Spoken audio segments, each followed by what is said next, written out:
You're listening to the Fresh Hell podcast. Fresh Hell contains stories of a disturbing and often graphic nature and is intended for a mature audience. Please don't let your kids listen to this, or they might turn out like us.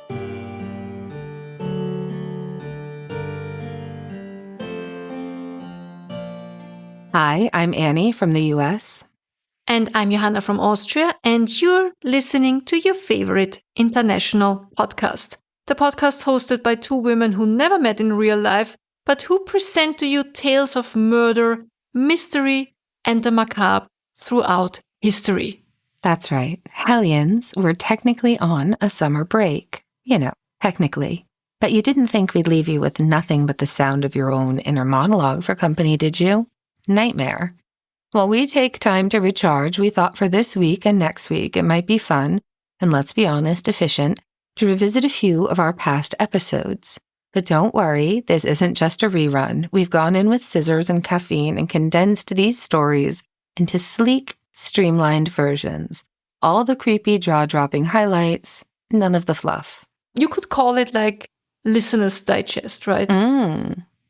If you're new here, consider this a sampler platter of the kind of weird, dark, and occasionally rather funny stories we tell. Well, not these ones we're telling you now, but sometimes we really have funny stories.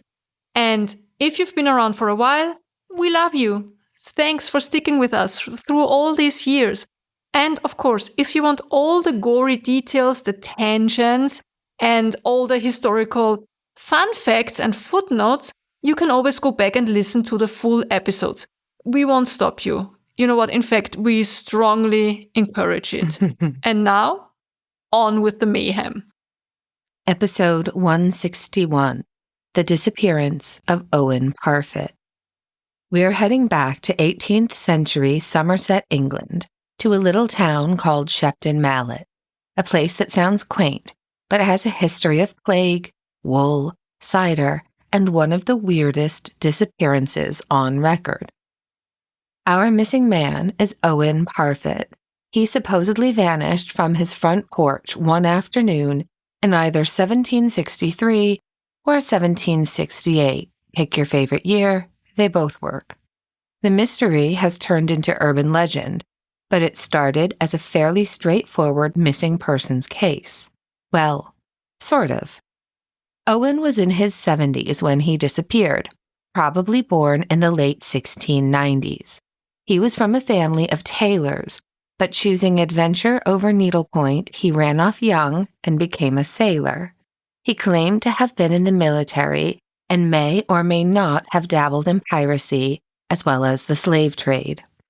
Eventually, he returned home to Shepton Mallet to live out his twilight years, grumpy and physically declining. He moved in with his sister Mary, who handled the housework and cared for him when he became partially paralyzed, likely from the waist down.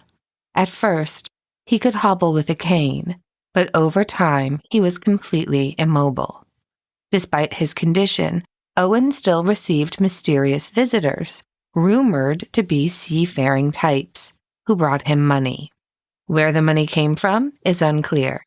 He wasn't receiving a military pension, so maybe it was hush money or something more sinister. Either way, Mary and a neighbor named Susanna Snook would carry him outside to enjoy the sun, since he couldn't really do much else. And that's exactly what they did one June afternoon. It had been a chilly morning, but by early afternoon the weather turned sunny and pleasant. Mary and Susanna carried Owen, still in his nightshirt, and wrapped in a thick gray greatcoat, out to the porch. Mary stayed inside to change the bedsheets, chatting with Owen through the open window. Witnesses said Owen replied a few times and then stopped. When Mary went outside to check on him, the chair was empty. His coat was on the ground, and Owen was gone. At first they thought he might have fallen, but there was no sign of him anywhere. Susanna came back and found Mary in a panic. She ran to get help from the people working in nearby fields. Despite the fact that dozens, possibly hundreds of people were working just meters away, no one had seen anything. The entire town was alerted. A full search began almost immediately, but Owen had vanished. And to make things even creepier, a storm suddenly rolled in out of nowhere, bringing thunder, lightning, the works. Some people even reported a sulfuric smell in the air. From the start, the disappearance made no sense. Owen couldn't walk, he couldn't have gone far, yet he was gone without a trace. So, what are the theories? Let's start with the least likely, that Owen was faking paralysis and just walked away. The old surprise, I'm fine theory. Kind of like in the movie The Prestige. If so, he left in nothing but his nightshirt and didn't even bother to take his coat. Also, if he had walked off, someone would have seen him. It was broad daylight and people were all over the place. Our next theory is foul play.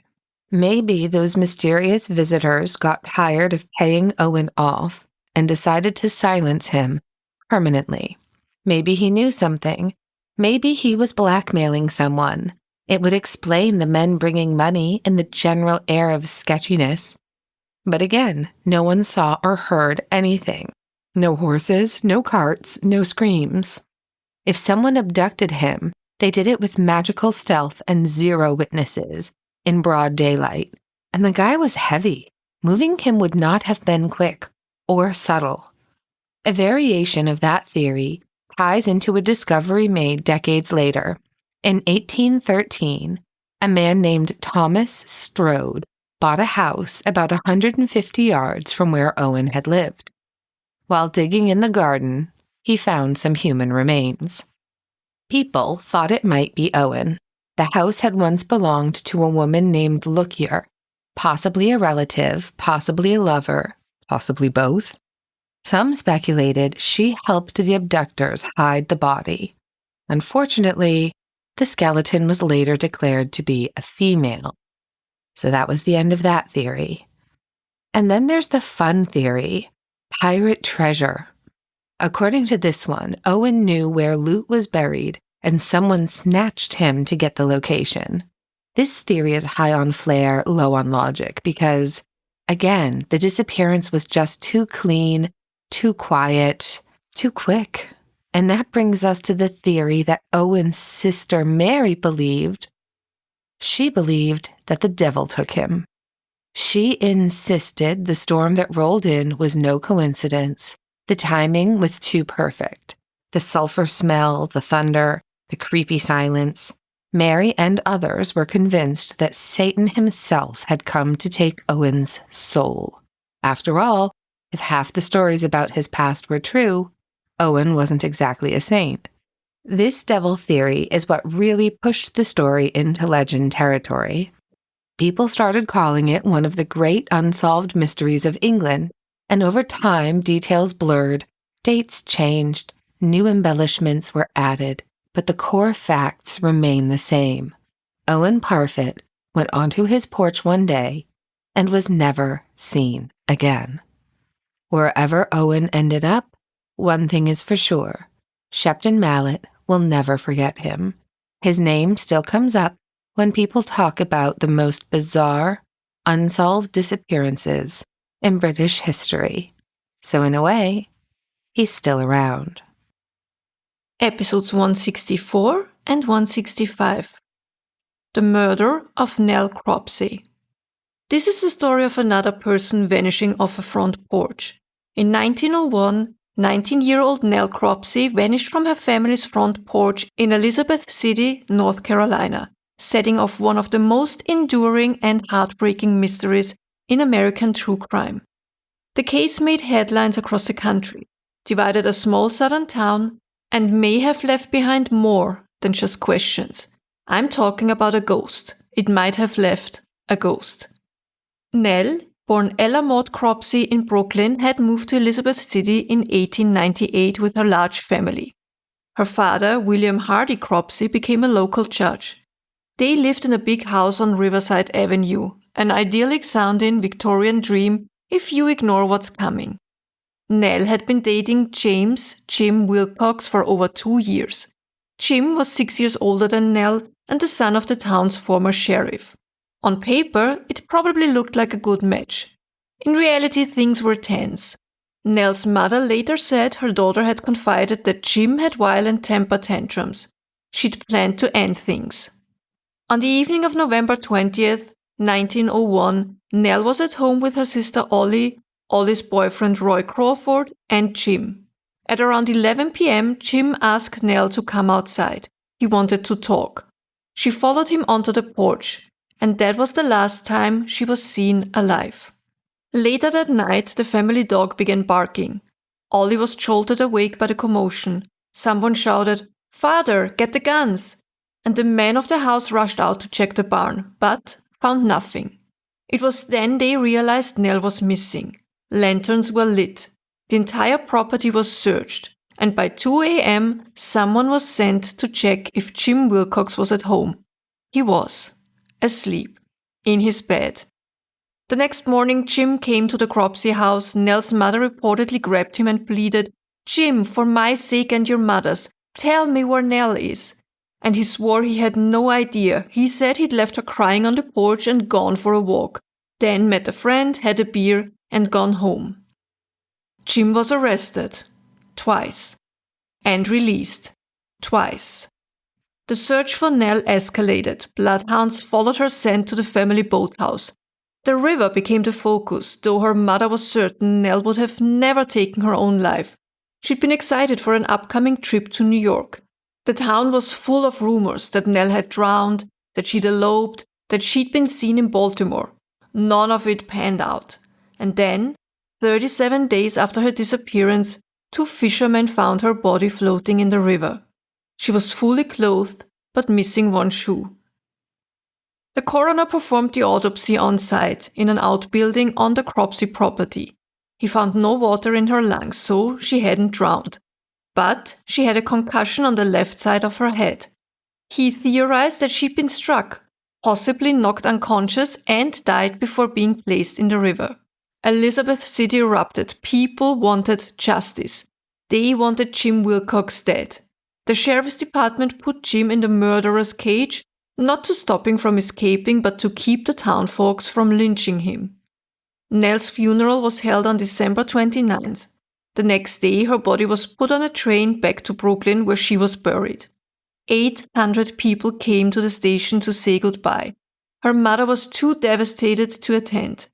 Jim's first trial began in March 1902, and it was held in Elizabeth City, which seems like a conflict of interest, given that's where everyone involved lived, including the victim's family and the defendant's father, as I said, the former sheriff. The courtroom was packed. The defense argued that Nell had been upset about the breakup and may have taken her own life. The prosecution described Jim as jealous and volatile. The most compelling testimony came from Nell's sister Ollie, who'd been with her the night she vanished. Ollie broke down on the stand. Her emotion moved the jury and the public. Other testimony described Jim as odd and socially awkward. One person claimed to have seen someone who looked like Jim carrying a body to the boathouse. But it wasn't much.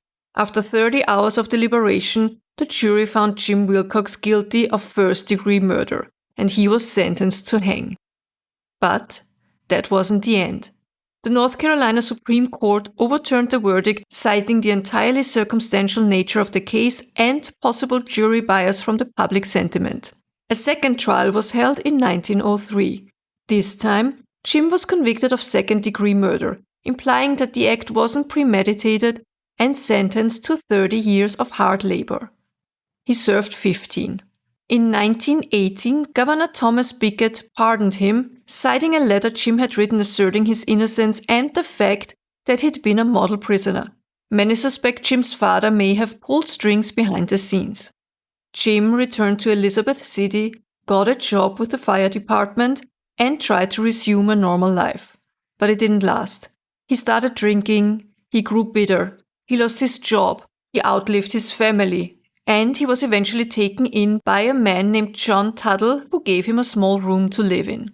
On 4th of December 1934, so 33 years and 2 weeks after Nell disappeared, Jim Wilcox died by suicide. He was 58 years old. And still, we don't know what happened to Nell.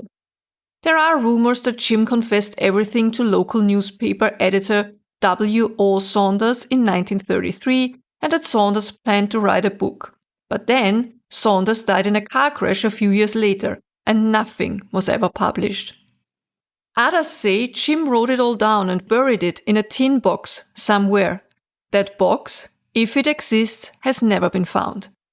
And then there's the mysterious letter. It arrived just days before Nell's body was discovered, postmarked in Utica, New York, and it claimed that Nell had caught someone trying to steal a pig from the family's property. The man panicked, struck her, and dumped her body in the river. Nell's father reportedly received the letter but didn't share it with police. Why not? No one knows. Even more tragically, others involved in the case died by suicide as well. Nell's brother Will in 1913, and Roy Crawford, Ollie's suitor who had been there that night. It led to theories of a cover-up. Maybe someone else in the family was responsible. Maybe Jim was a convenient scapegoat. But the most likely suspect, statistically speaking, is still Jim Wilcox. Nell had told her mother she was ending the relationship. She was last seen alone with Jim. She ended up dead. It's not a complicated story. It's a heartbreakingly common one. And yet, the story lives on. And so does the house. Today, people say the former Cropsey home is haunted. Some hear footsteps, others hear voices. Lights flicker, faucets turn on. One resident claimed to wake up and see a pale young woman standing silently at the foot of their bed. And some swear, on moonlit nights you can still see a girl gazing out from an upstairs window toward the river. Episode 108, The Disappearance of Dorothy Arnold. On the morning of December 12, 1910, 25-year-old Dorothy Arnold left her family's home on East 79th Street in New York City to shop for a dress. She promised her mother she'd call if she found anything, but she never called, and she never came home. And more than 110 years later, nobody knows what happened to her. She was a member of Manhattan's upper crust, the daughter of Francis R. Arnold, a Harvard-educated businessman whose wealth and lineage track back to the Mayflower. Dorothy had graduated from Bryn Mawr College and aspired to be a writer.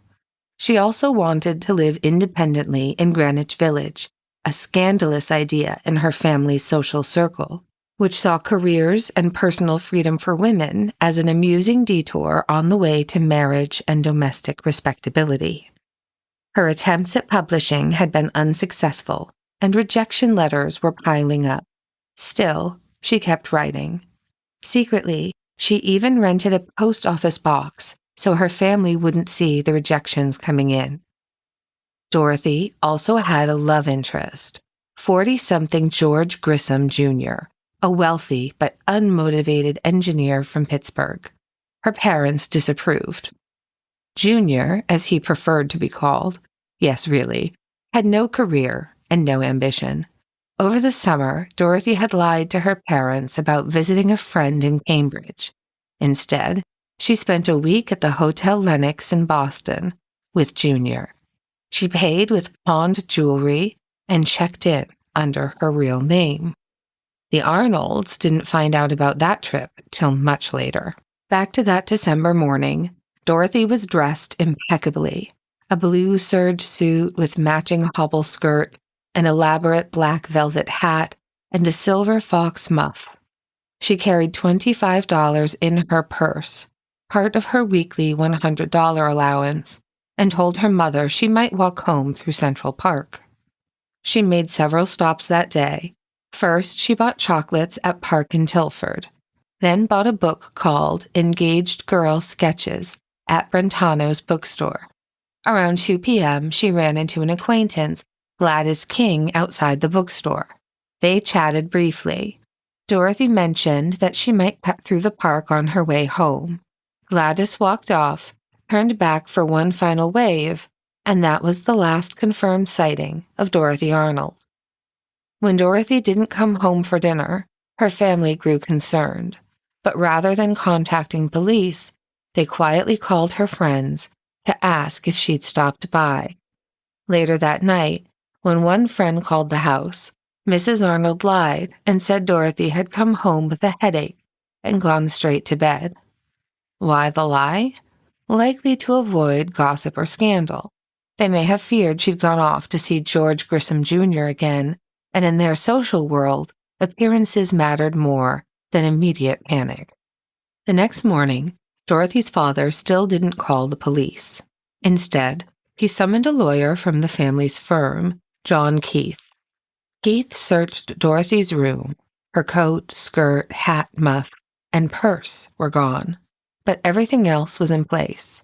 He noticed foreign postmarked letters and travel brochures, and in the fireplace, what looked to be the burned remnants of a rejected manuscript. Keith checked hospitals, morgues, sanatoriums. Nothing. The Arnolds finally hired the Pinkertons. Still, no trace. It wasn't until January 25th, 6 weeks after Dorothy vanished, that her father held a press conference, and he led with this, quote, "My daughter is dead," end quote. Just like that. No speculation, no mystery. He was convinced she'd been murdered in Central Park, possibly garroted and dumped in the reservoir. He rejected the idea that Dorothy had eloped or run away, and dismissed any rumors about her having suitors. When reporters asked if he disapproved of her seeing men, Francis Arnold snapped that he wished Dorothy had spent more time with young men of brains and position. It was clear who he meant. Meanwhile, Junior was vacationing in Europe with his parents when the Arnolds contacted him by telegram. His response was a minimalistic classic. Quote, "No, absolutely nothing, Junior," end quote. Still, he agreed to meet with Dorothy's mother and brother in Florence. He swore he hadn't heard from her. He offered to marry her if she turned up, but Mrs. Arnold flatly refused. Even missing, Dorothy still wasn't allowed to marry whom she pleased. Later, when Junior returned to the U.S., he placed ads in the newspapers pleading with Dorothy to contact him. She never did. The Pinkertons kept searching. Central Park's reservoir was dredged. Morgues were rechecked. At one point, someone sent a postcard that read, "I'm safe," but it was likely a hoax. Sightings poured in from all over the country, Los Angeles, Baltimore, Salt Lake City, but none were real. There were theories. So many theories. Maybe she'd slipped on the icy sidewalk, hit her head, and suffered amnesia. But the hospitals were checked. No unknown concussed woman turned up. Maybe she'd been drugged and abducted. It wasn't unheard of in 1910 New York, but in broad daylight, on Fifth Avenue? Maybe she had committed suicide, despondent over rejection letters or her disapproving, controlling parents. The reservoir was searched multiple times. The weather that day was cold, but not freezing. No body ever surfaced. One theory suggested she jumped from a steamer on the Long Island Sound, boats with no passenger logs, ideal for disappearing, but there was no evidence of this either. Another rumor, darker still, claimed that Dorothy had died during a botched abortion and was quietly cremated. Her family would never admit to such scandal, and if true, they may have buried the truth along with her body. Then came Edward Glenorris. In 1916, 5 years after Dorothy disappeared, Glenorris, a felon in Rhode Island, claimed he had been paid $250 to bury a woman's body in December 1910. He said a man named Little Louis took him to a house in New Rochelle, where they picked up an unconscious woman said to be Dorothy Arnold. Glenorris described a ring she wore that matched one of Dorothy's. He claimed the woman died during a procedure and her body was buried in a cellar. Police investigated. No remains were found. Glenorris later recanted, claiming confusion. Dorothy's father dismissed it as utter nonsense. Could Dorothy have run away and started a new life? With $25, it's unlikely. Her mother, though, didn't believe she was dead. Mary Arnold held out hope for years. Her father, on the other hand, spent over $250,000 on the search and died in 1922, believing that Dorothy had been murdered. His will made no provision for her, saying simply that he was, quote, satisfied she is not alive, end quote. Her mother died in 1928. Their lawyer, John Keith, later said he believed Dorothy had died by suicide, ashamed of her failure to succeed as a writer. By 1921, the story had become legend. A police captain claimed the family and authorities had long known what happened to Dorothy, but refused to elaborate. He later claimed he was misquoted. Some believe Dorothy's disappearance helped usher in a new era of police reporting in the press. The quote-unquote greatest search of the age, one paper called it. The case inspired fiction, conspiracy theories, ghost stories, even the term quote-unquote missing heiress. Feels like it started with her. And that's where Dorothy Arnold remains, in the cultural ether, in dusty files on long lists of cold cases. No body was ever found, no one was ever charged, she simply vanished. Somewhere between a society debut and a Central Park shortcut, a young woman with a dream walked out of view and never came back. That's it for today's condensed dose of macabre history. But if these mysteries left you wanting more, good news. We've got an entire back catalog full of the dark, the strange, and the often very infuriating. Whether you're new here or just forgot how many murders and disappearances we've already covered, I'd say this is the perfect time to dive back into our earlier episodes. We've got the haunted asylums, the unsolved disappearances, the arsenic enthusiasts, the cursed objects, and I think enough Victorian scandals to make your great-great-grandma faint on a, fainting couch. Every episode is researched and written by us with the same strange mix of horror, history, and a little bit of gallows humor you're hearing now. And if you want the full versions of today's cases, you can always scroll back and find the original episode. They got all the extra details, speculation, and let's face it, we do rant sometimes. Just a few times. So yeah, please go explore the archives, revisit your favorites, catch up on the ones you missed, or just put us on while you ignore your emails and slowly evaporate in a heat wave. We're not judging you. Stay safe, stay cool, and we'll be back soon with brand new episodes of Fresh Hell, because someone is always doing something terrible. Definitely.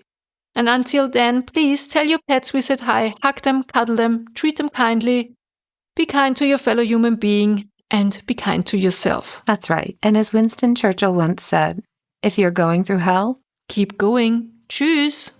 Bye.